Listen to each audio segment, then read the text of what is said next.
And అలాగే ఈ చాప్టర్తో conclude చేస్తాం. సీక్వెన్స్ సిరీస్ ఇదిగో చూడండి, ఎందుకంటే నా టర్మ్స్ మొత్తం నేను చెప్పేసాను. నేను చెప్పిన చాప్టర్స్ అంటూ మీకు క్లారిటీ ఇచ్చాను. అది నేర్చుకునే వాళ్ళు నేర్చుకున్నారు, ఎగొట్టే వాళ్ళు ఎగొట్టారు. అండ్ అలాగే సార్ చెప్పిన కాన్సెప్ట్స్ కూడా కొన్ని ఇప్పుడు కవర్ అవుతున్నాయి. ఇంకా లాస్ట్ సీక్వెన్స్ సిరీస్ అది ఒకటి చెప్తాను, ఇంకా ఎంజాయ్ చేద్దాం సెషన్. 1 మార్క్ క్వశ్చన్ చూడండి. ఫస్ట్ క్వశ్చన్ ఏమి ఇచ్చాడు? ఏఎన్ వాల్యూ ఇచ్చాడు. ఎంత? n²/2n. Find the value of A7 అంట. A7 వాల్యూ కావాలి. అదే ఏఎన్కి ఫార్ములా ఇచ్చాడు. n+లో ఎంత ఇచ్చాడు? 7.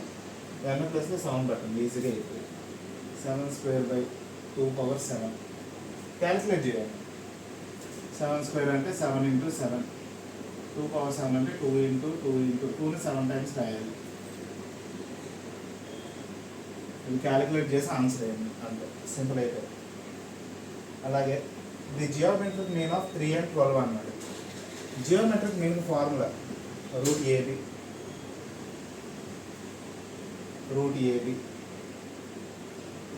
ఏ వాల్యూ ఇచ్చాడు?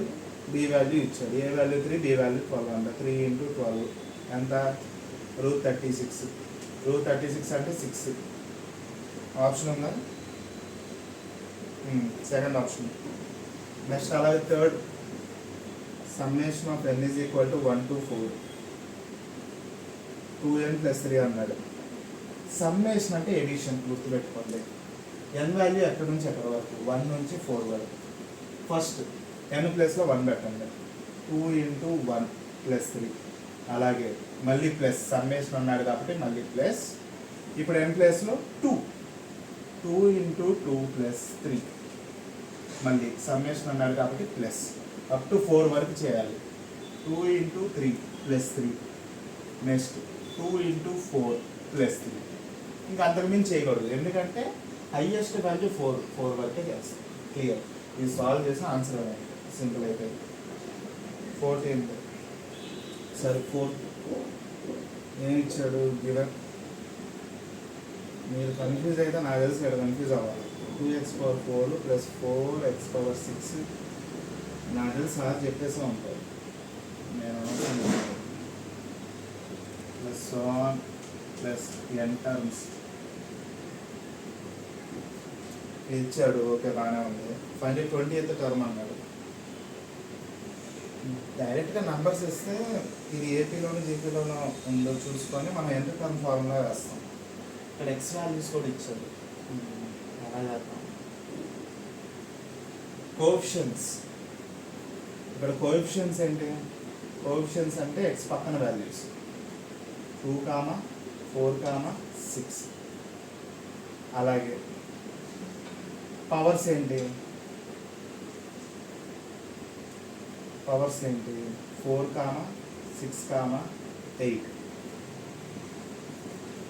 2, 4, 6 అనేది 2కి మల్టిపులేగా, అవునా? దీన్ని 2 × n రాస్తాం. ఎందుకంటే 2 × 1, నెక్స్ట్ 2 × 2, నెక్స్ట్ 2 × 3. సో సిరీస్ అనేది n వాల్యూస్ 1, 2, 3, 4 అలా పెరుగుతూ వెళ్తుంది.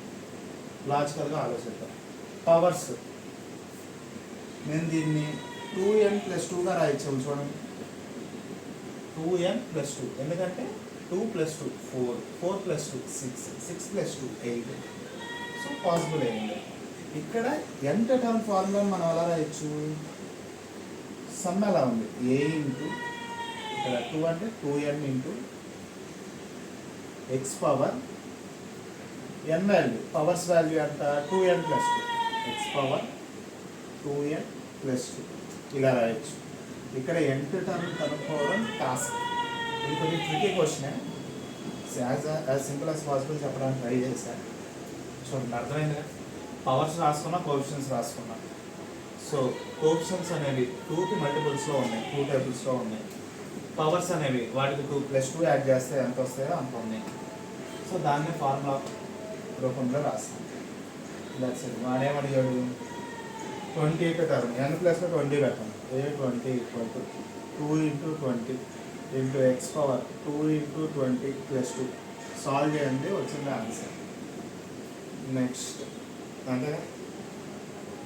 అలాగే ఇంకొకటి చెప్తాను ఇంకా కంక్లూడ్ చేశాను. ఇంకో ప్రొలాంగ్ చేయాలి. మీకు కన్ఫ్యూజన్ అనేది ఇంకొకటే.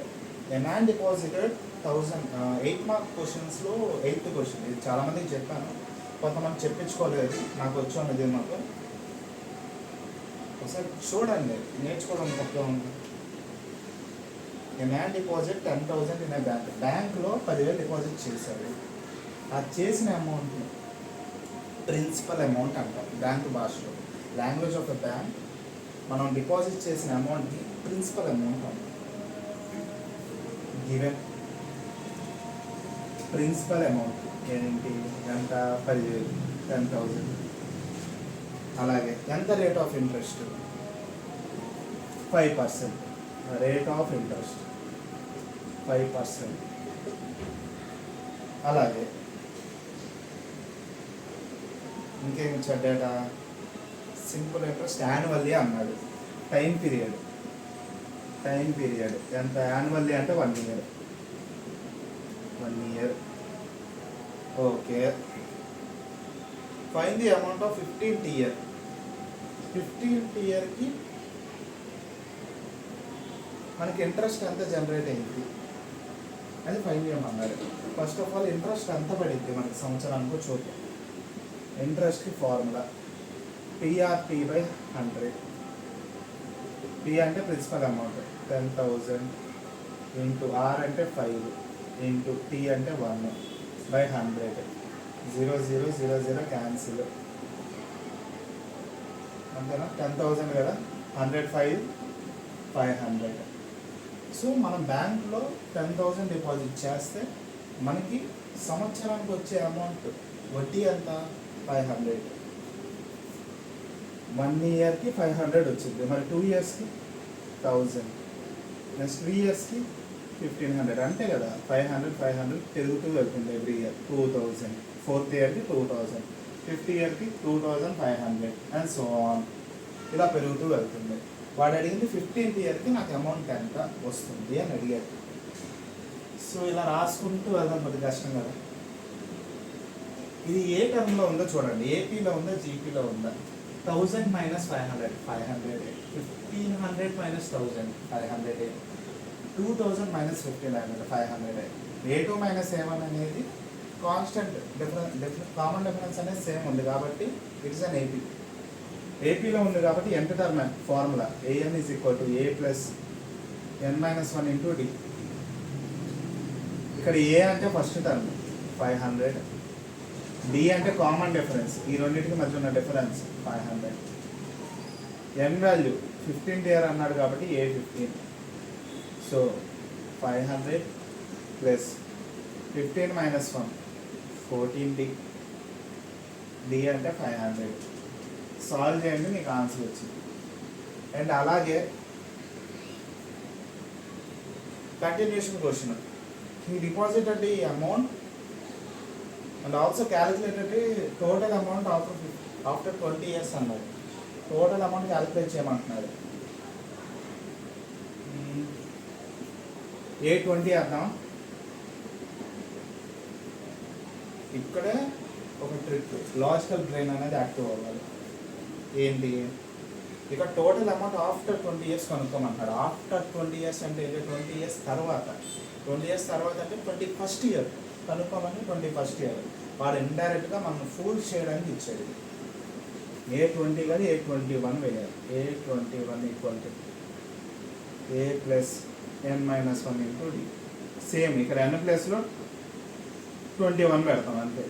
A అంటే 500 + 21 - 1 అంటే 20 × D. D అంటే 500. సాల్వ్ చేస్తాం. ఇది వడ్డీ కదా, అంతే కదా. ఇంట్రెస్ట్ ప్లస్ టోటల్ అమౌంట్ కలిపి ఫైనల్ ఆన్సర్గా రాస్తాం అంతే. ఇంకా నా ప్లేస్ సరిపోక రాయట్లేదు. క్లియర్, క్యాలిక్యులేట్ చేసుకొని కరెక్ట్గా. లాజికల్ బ్రెయిన్ అంతా ఇక్కడ ఉపయోగపడాలంటే. ఇదంతా తులబచ్చ క్యాలిక్యులేషన్. సో ఇంకేదైనా డౌట్స్ ఉంటే టెక్స్ట్ మెసేజ్ చేయండి అంతే. ఓకేమా, all the best, thank you.